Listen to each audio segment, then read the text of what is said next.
کے لیے پکارتا تو وہ فوراً اس کی مدد کی طرف متوجہ ہوتے، وہ جس طریقے سے بھی ان کی مدد کر سکتے ان کی مدد کرتے، وہ مال کی صورت میں ہوتی اور کسی جانی صورت میں ہوتی یا کسی سخاوت کی صورت میں ہوتی، کسی بیماری وہ بیمار ہوتا دوائی کا طلبگار ہوتا تو اس کو دوائی دیتے، رزق کا طلبگار ہوتا تو اللہ کریم کے دربار میں اس کے لیے رزق طلب کرتے اور اپنے طور پہ کوشش کر کے اس کے لیے رزق کا انتظام کرتے۔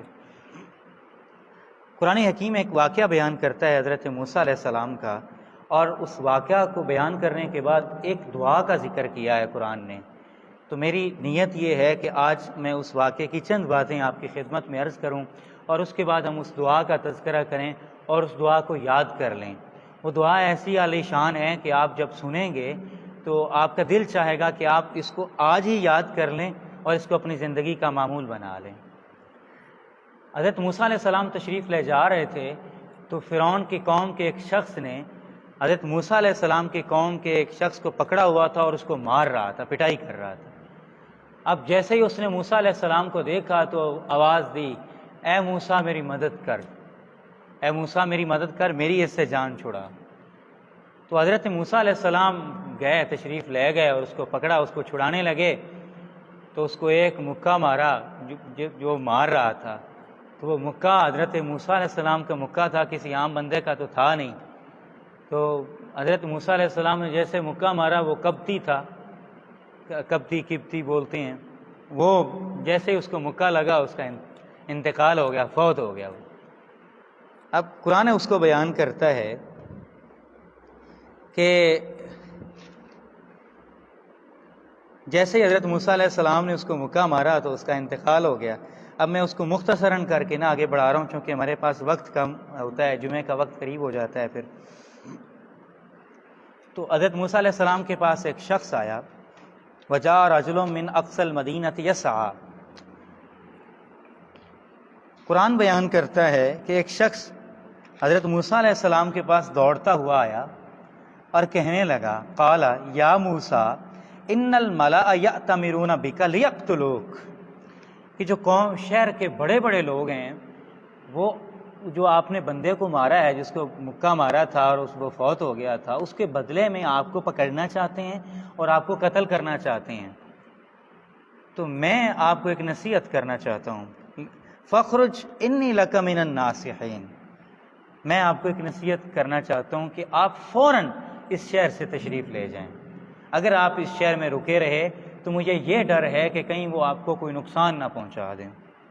فخرج منها خائفا يترقب، اللہ اکبر۔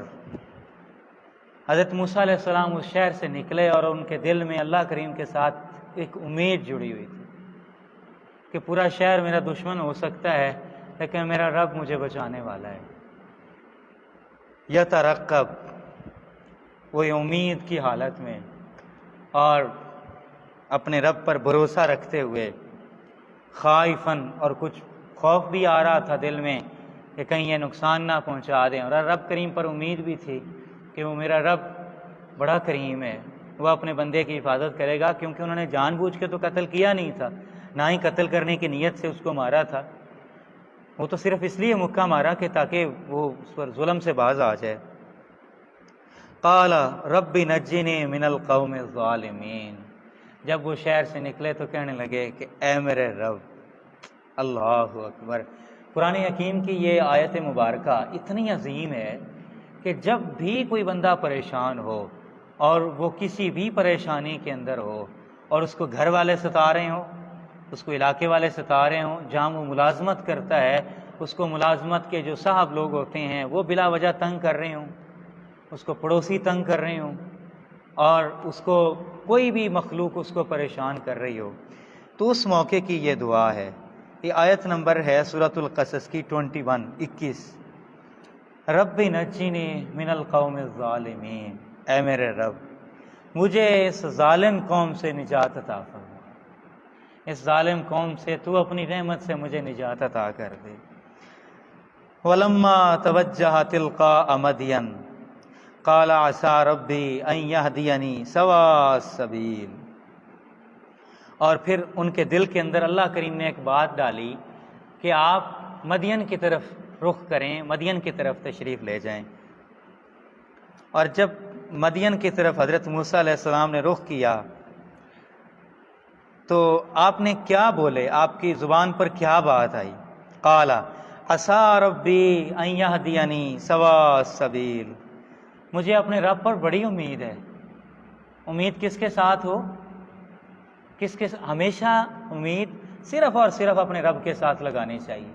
جو بندہ اپنے رب کے ساتھ امید کو چھوڑ دیتا ہے، وہ اپنے ملازمت کے ساتھ امید رکھتا ہے کہ مجھے ملازمت سے پیسے ملیں گے تو میرا گھر چلے گا، میرے دوست میری مدد کریں گے تو مجھے فائدہ پہنچے گا، میرے ہمسائے میرے ساتھ مدد کریں گے تو پھر میرا یہ کام آسان ہوگا۔ تو وہ جو بندہ لوگوں پر امید رکھتا ہے، اللہ کریم کو چھوڑ کر کسی پر بھی امید لگاتا ہے، وہ ناکام ہو جاتا ہے۔ تو قرآن کا ہمیں سبق یہ ہے کہ حضرت موسیٰ علیہ السلام نے کہا عسیٰ ربی ان یہدینی سواء السبیل، کہ مجھے پوری امید ہے کہ میرا ربی، کہ رب کا مطلب کیا ہے؟ کہ جو اپنی مخلوق کو ان کی ضروریات کے مطابق ان کی مدد کرے، ان کی ضروریات کو پورا کرے، ان کی ضروریات کو اپنے خزانوں سے پورا کرے، جس مخلوق کو جیسی ضرورت ہو ویسی ان کو عطا کرے، رب اس کو کہتے ہیں۔ اللہ اکبر، کہ مجھے پوری امید ہے اپنے رب پر کہ وہ مجھے سیدھے راستے کی طرف ہدایت دے گا اور مجھے سیدھا راستہ دکھائے گا۔ ہدایت دے گا مطلب کہ مجھے سیدھے راستے تک پہنچائے گا، ایسے راستے تک پہنچائے گا کہ میں اپنی قوم کی شر سے محفوظ ہو جاؤں گا۔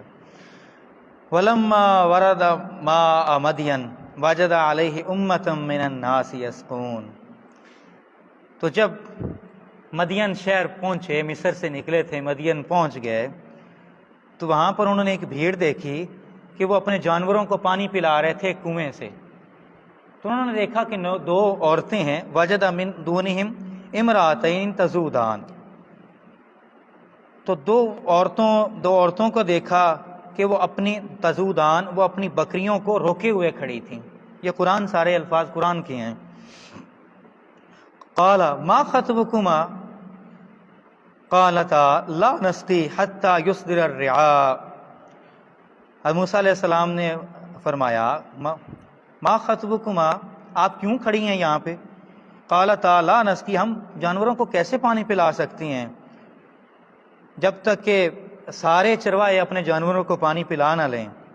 وَأَبُونَا شَيْخٌ کبیر، اور ہمارا جو باپ ہے وہ ایک بہت بوڑھے شخص ہیں اور اس لیے وہ آ نہیں سکتے، اور ہم ان بکریوں کو خود سے پانی پلا نہیں سکتی اس وقت تک کہ جب تک یہ بھیڑ لگی ہوئی ہے۔ ان بھیڑ کی حالت میں ہم شرم و حیا والی عورتیں ہیں، ہم اس کے قریب کیسے جا سکتی ہیں؟ تو حضرت موسیٰ علیہ السلام نے کہا کہ اچھا آپ رکیں، میں آپ کے جانوروں کو پانی پلاتا ہوں۔ اب دوسری روایت نے ایک تو یہ ہے نا، قرآن حکیم میں آ گیا کہ وہ کنویں پر تھے، اور دوسرا ایک روایت میں بیان کیا گیا ہے کہ ایک کنواں اور تھا پاس کہ جس کے اوپر پتھر رکھا ہوا تھا، اور پتھر کوئی عام شخص اس کو ہٹا نہیں سکتا تھا، اور وہ کنواں استعمال نہیں کر سکتے تھے۔ تو حضرت موسیٰ علیہ السلام بڑے قوی تھے، بڑے مضبوط تھے، انہوں نے وہ پتھر اٹھایا اور سائڈ پر کیا، اور حضرت جو وہ دو خواتین موجود تھیں ان کی بکریوں کو پانی پلایا کہ وہ بکریاں بڑی جلدی سیراب ہو گئیں۔ فَسَقَىٰ لَهُمَا ثُمَّ تَوَلَّىٰ إِلَى الظِّلِّ فَقَالَ رَبِّ إِنِّي لِمَا أَنزَلْتَ إِلَيَّ مِنْ خَيْرٍ فَقِيرٌ۔ یہ بہت عظیم الشان آیت مبارکہ ہے۔ جب ان دونوں کو پانی پلا دیا تو وہ چلی گئیں، تو اب حضرت موسیٰ علیہ السلام بیٹھے ہیں۔ بیان کیا جاتا ہے کہ وہ ایک درخت کے نیچے بیٹھے ہوئے تھے۔ اب تھوڑا سا تصور کریں کہ پہلے گھر سے نکلے ہوئے ہیں، قوم کا کوئی بندہ نہیں ہے، اور دوسرے نمبر پر 8 دن کا انہوں نے سفر کیا ہے کہ وہ پیچھے ان کی جان کے دشمن بیٹھے تھے فرعونی، اور یہاں پر ان کا کوئی دوست نہیں ہے، کوئی ان کا مددگار نہیں ہے، اور کوئی ان کو کھانا کھلانے والا نہیں ہے۔ اس وقت حضرت موسیٰ علیہ السلام پر تھکاوٹ بھی تھی اور ان کو بھوک بھی لگی ہوئی تھی، گھر بھی نہیں تھا، روزگار بھی نہیں تھا، کھانے کے لیے بھی کچھ نہیں تھا، تو قرآن حکیم نے یہ آیت مبارکہ بیان کی ہے حضرت موسیٰ علیہ السلام کی دعا. یہ آیت نمبر سورۃ القصص کی 24 ہے، اس کو بیان کیا ہے، اور اس کا ایک حصہ ہے رب انی لما انزلت الی من خیر فقیر. اوئے ہوئے ہو، اس دعا کا ترجمہ تو یہاں پر بھی لکھا ہوا ہے اور اللہ کے فضل سے مجھے بھی معلوم ہے، لیکن جو میری فیلنگز ہیں، جو میرے احساسات ہیں، میں اس آیت کا ترجمہ کر ہی نہیں سکتا ہوں. حضرت موسیٰ علیہ السلام کہنے لگے، میں آپ کو اس آیت کے ترجمہ کرنے سے پہلے ایک بات عرض کرتا ہوں کہ جس طرح دروازے پر کوئی فقیر آتا ہے اور اس کو بھوک لگی ہو، پیاس لگی ہو، تو وہ آ کے کیا کہتا ہے؟ وہ آ کے کہتا ہے کہ آپ جو بھی خیرات مجھے دے دیں اللہ آپ کا بھلا کرے. وہ کہتے ہیں نا کہ کوئی خیرات پا دیو اللہ تہاڈا بھلا کرے، کوئی روٹی دے دیو، کوئی آٹا دے دیو، کوئی سالن دے دیو. یہ ہمارے علاقے میں ہوتا ہے اس طرح سے. تو قرآن بیان کر رہا ہے حضرت موسیٰ علیہ السلام کی دعا. یہ آیت کا جو حصہ ہے، یہ ایک لائن بھی نہیں ہے مکمل، چھوٹی ہے، اس کو یاد کر لینا چاہیے.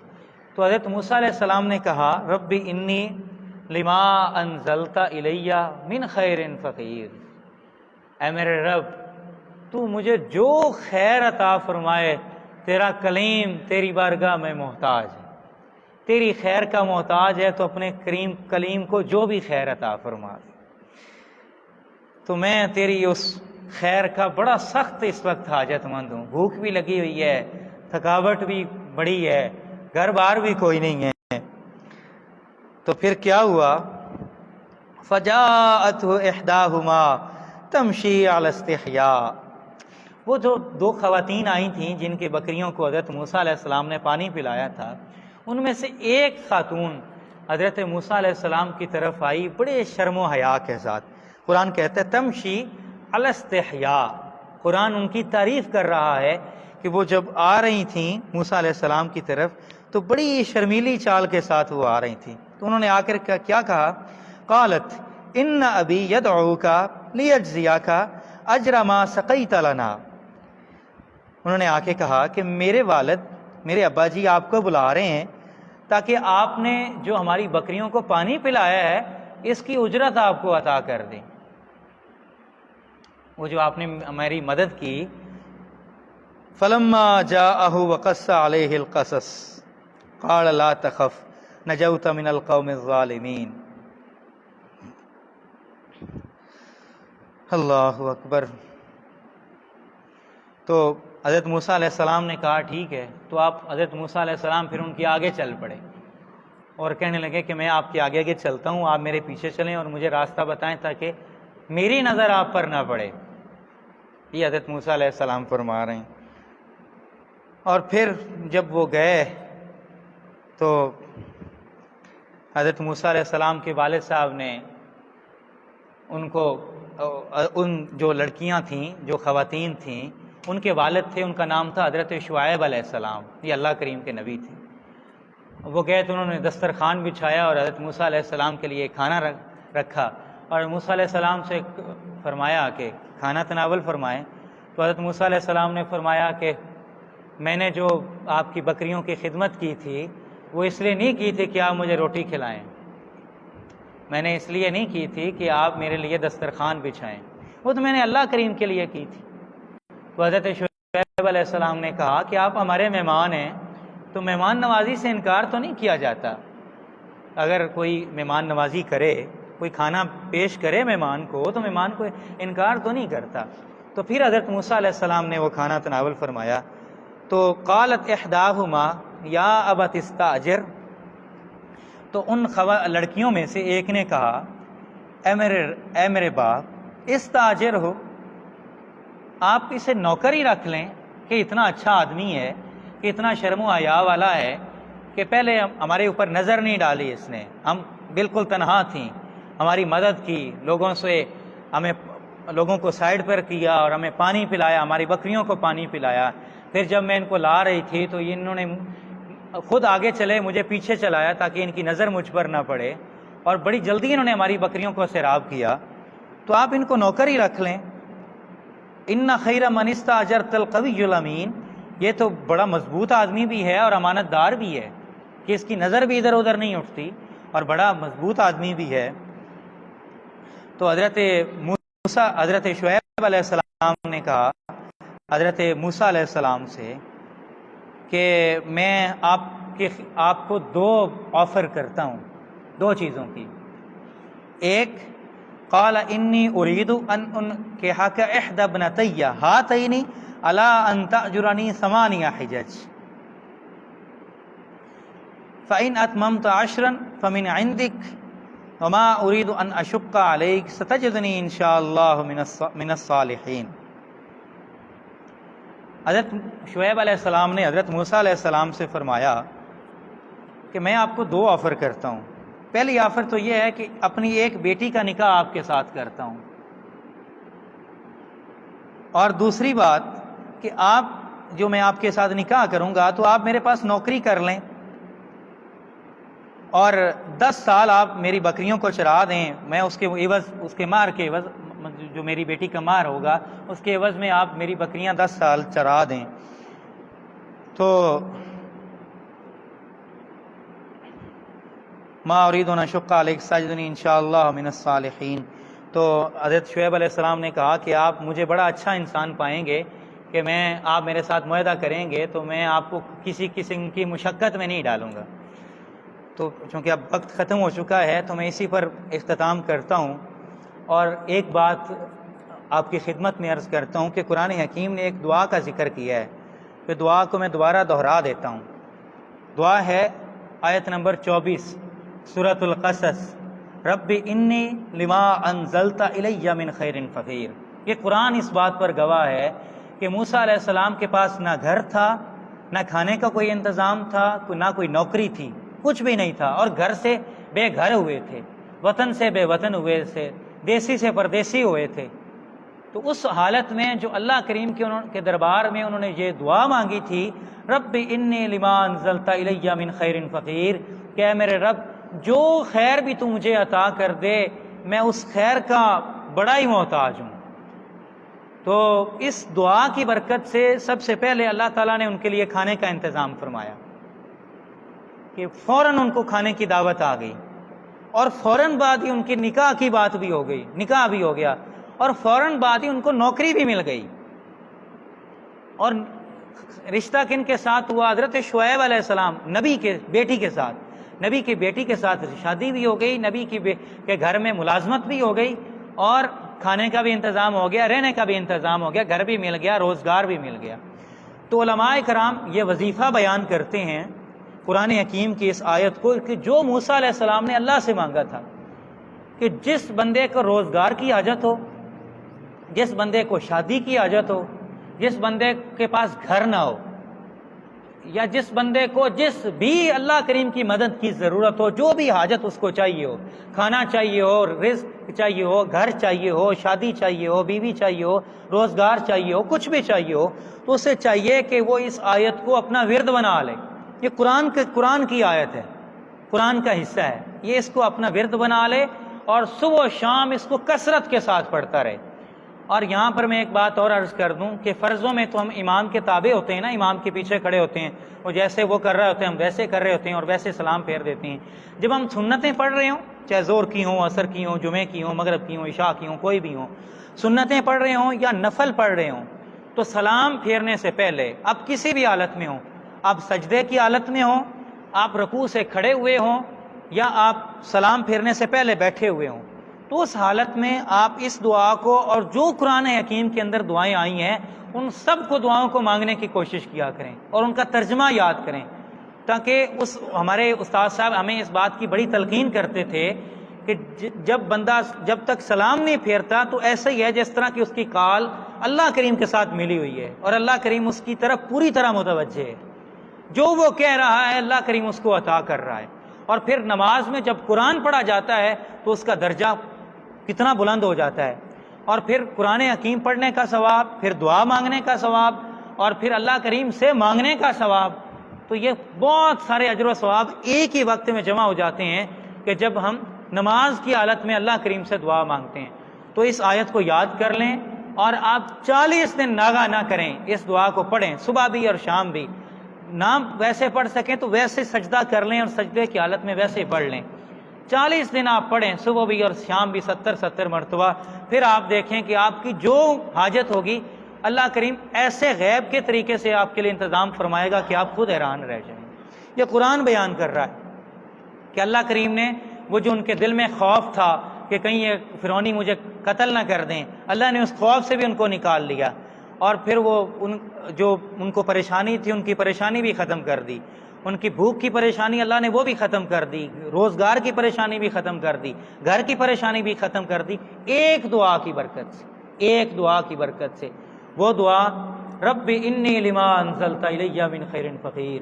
ہمارے استاد صاحب ہمیں ایک واقعہ بیان فرما رہے تھے کہ ان کے استاد صاحب یعنی ہمارے دادا استاد وہ افریقہ میں گئے تو سفر کر رہے تھے تو ان کی گاڑی خراب ہو گئی، تو کہنے لگے کہ مجھے ایک ایسی دعا آتی ہے کہ میں اس وقت میں دعا پڑھوں تو بظاہر جنگل ہے، کچھ بھی نہیں ہے یہاں پہ، اللہ ہمارے لیے یہیں روٹی کا انتظام کر دے گا۔ تو کہنے لگے کون سی دعا ہے؟ تو یہی دعا رب انی لما انزلت الی من خیر فقیر۔ ایک آیت بھی نہیں ہے، ایک ہم دیکھیں نا پوری کتابیں یاد کرتے ہیں، میٹرک کرتے ہیں تو کتنی 6 7 8 کتابیں ہمیں یاد کرنی پڑتی ہیں، تو اب دیکھیں ہم انگلش بھی یاد کرتے ہیں، میتھمیٹکس بھی، سائنس بھی اور بایو بھی، کیا کیا چیزیں ہم یاد کرتے ہیں۔ تو ایک آیت اگر ہم یاد کر لیں اور اس کی برکت سے ہماری ساری زندگی سوکھی ہو جائے تو کتنا سستا سودا ہے یار۔ میٹرک کریں گے، بی اے کریں گے، ماسٹر کریں گے، پی ایچ ڈی کریں گے، پتہ نہیں اس کے ذریعے سے پی ایچ ڈی کی ڈگری ہمارے لیے گھر کا انتظام کرے یا نہ کرے، کوئی پکی بات تو کوئی نہیں ہے۔ ہمارے پاس ماسٹر کی ڈگری ہو، بندے دھکے کھا رہے ہیں، نوکریاں ہی کوئی نہیں ہیں۔ تو آج کے اس دور میں بلکہ ہر دور میں اس آیت کو اپنی جان بنا لیں اور اپنی عادت بنا لیں۔ تو میں عرض کر رہا تھا کہ استاد جی نے، ہمارے دادا استاد نے یہ آیت پڑھنی شروع کر دی، رب انی لما انزلت الی من خیر فقیر، کہ ہمارے رب تو دیکھ رہا ہے۔ یہ جب بندہ پڑھے گا نیت کے ساتھ تو اس کا دل اس ساتھ ساتھ دعا کر رہا ہوگا کہ وہ کہہ رہے تھے کہ ہمارے رب تو دیکھ رہا ہے کہ ہم جنگل میں پھنسے ہوئے ہیں، گاڑی ہماری خراب ہو گئی ہے، کھانے کے لیے بھی کچھ نہیں ہے، بھوک لگی ہوئی ہے۔ تو کہتے ہیں کہ تھوڑی دیر گزری تھی کہ اس علاقے کے لوگوں نے بڑے بڑے تھال اٹھائے ہوئے کھانوں کے اور بھاگتے ہوئے آ رہے ہیں اور ان کے پاس آ کر ان کو کھانا پیش کرتے ہیں۔ تو یہ اللہ کو آزمانا نہیں چاہیے، یقین کے ساتھ کریں گے تو اللہ آپ کو بہت فائدہ دے۔ اللہ تعالیٰ حضرت موسیٰ علیہ السلام کی اس واقعے کی برکت سے، ان کی زندگی کی برکت سے، اس دعا کی برکت سے ہمارے لیے دونوں جہانوں کی جو خیر ہمیں چاہیے، ہمیں ضرورت ہے، اللہ ہمیں آسانیوں کے ساتھ وہ نصیب کرے۔ تو ایک دفعہ میرے ساتھ پڑھ لیں، ربی انی لما انزلت الی من خیر فقیر۔ اللہ ہمیں اس پہ عمل